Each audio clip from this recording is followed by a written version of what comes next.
Vous aimez les chiffres, les couleurs, les lignes, les colonnes et les diagonales? Peu importe finalement, car vous allez adorer Hilo. Et je vous propose d'apprendre à y jouer.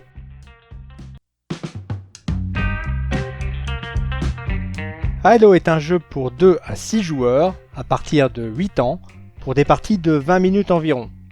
Sachez toutefois que, sans traînard, Hilo reste parfaitement jouable à 8, que l'âge minimum est plutôt de 12 ans et que la durée réelle des parties varie entre 30 à 60 minutes avec un objectif de 50 points ou 60 à 90 minutes avec un objectif de 100 points. Les cartes ont des valeurs de -1 à 11, réparties dans 8 couleurs différentes. Dans Hilo, l'objectif de chaque joueur est simple, marquer le moins de points possible à la fin de chaque manche. Pour y parvenir, un joueur peut remplacer des cartes de forte valeur par des cartes de valeur plus faible, ou, plus efficace encore, se débarrasser de cartes en formant des lignes, des colonnes ou des diagonales présentant 3 cartes de couleurs identiques. Au début de chaque manche, chaque joueur se voit distribuer 9 cartes qu'il ne doit pas regarder, mais plutôt organiser selon une grille de 3 lignes et 3 colonnes. Les cartes non distribuées sont alors placées au centre de la table pour former la pioche, dont on retourne immédiatement la première carte pour initier la défausse. À tout moment, si la pioche devait être à court de cartes, il suffit de mélanger les cartes de la défausse, en excluant la dernière face visible, pour former une nouvelle pioche. Lorsque tous les joueurs ont formé leur grille, chacun d'entre eux doit maintenant choisir librement 2 cartes dans cette dernière et les retourner face visible. Le joueur ayant révélé la plus grosse somme débutera la manche. En cas d'égalité, on privilégie le plus petit en taille des joueurs concernés.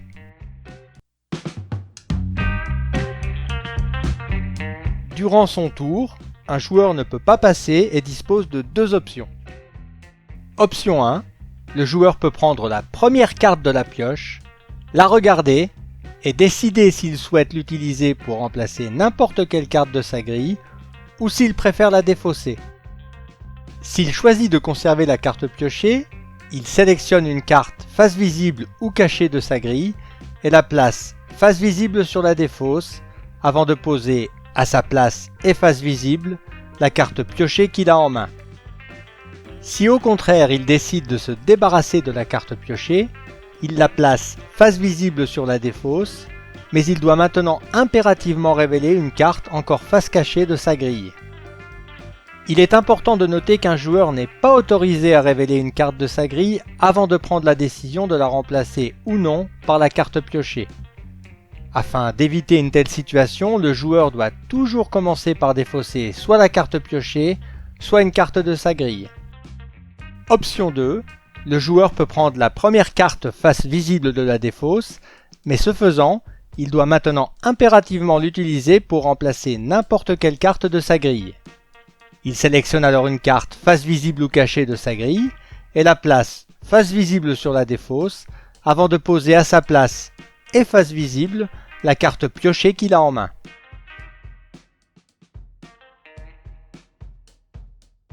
Après avoir complété l'une des 2 options possibles, un joueur doit maintenant résoudre une éventuelle succession de 3 cartes de couleurs identiques, en ligne, en colonne ou en diagonale.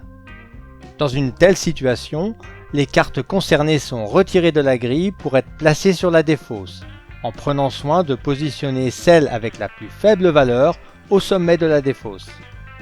Si nécessaire, un joueur qui vient d'éliminer une ligne, une colonne ou une diagonale doit maintenant repositionner les cartes de sa grille afin que cette dernière ne présente aucun espace libre. Dans le cas rare où un joueur aurait la possibilité de retirer les cartes de plusieurs lignes, colonnes ou diagonales, il doit en sélectionner une et seulement une. Il n'est pas possible de retirer plus de 3 cartes par tour. Le joueur a maintenant fini son tour, c'est au joueur placé à sa gauche de jouer.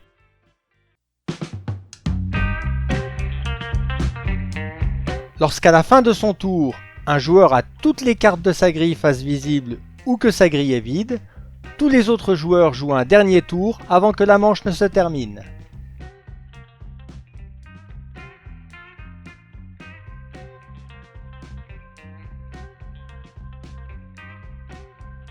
Il est alors temps pour tous les joueurs de retourner les cartes encore face cachée de leur grille.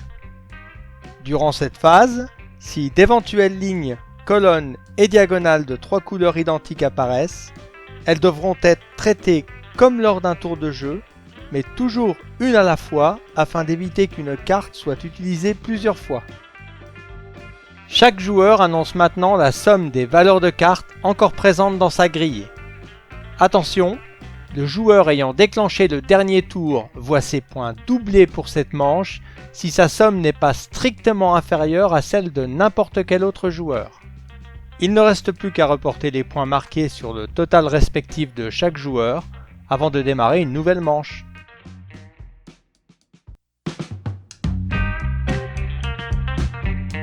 La partie prend fin lorsqu'à la fin d'une manche, un joueur atteint l'objectif fixé de 50 ou 100 points. Le joueur ayant le moins de points au total gagne la partie.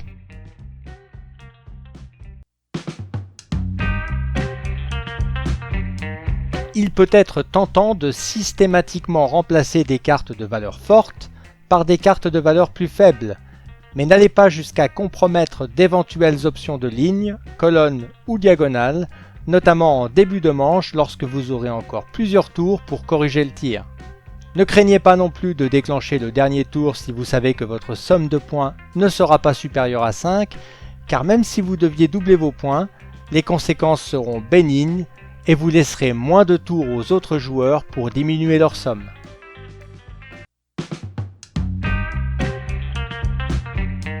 Voilà, vous connaissez maintenant les règles de high-low, alors à vous de jouer!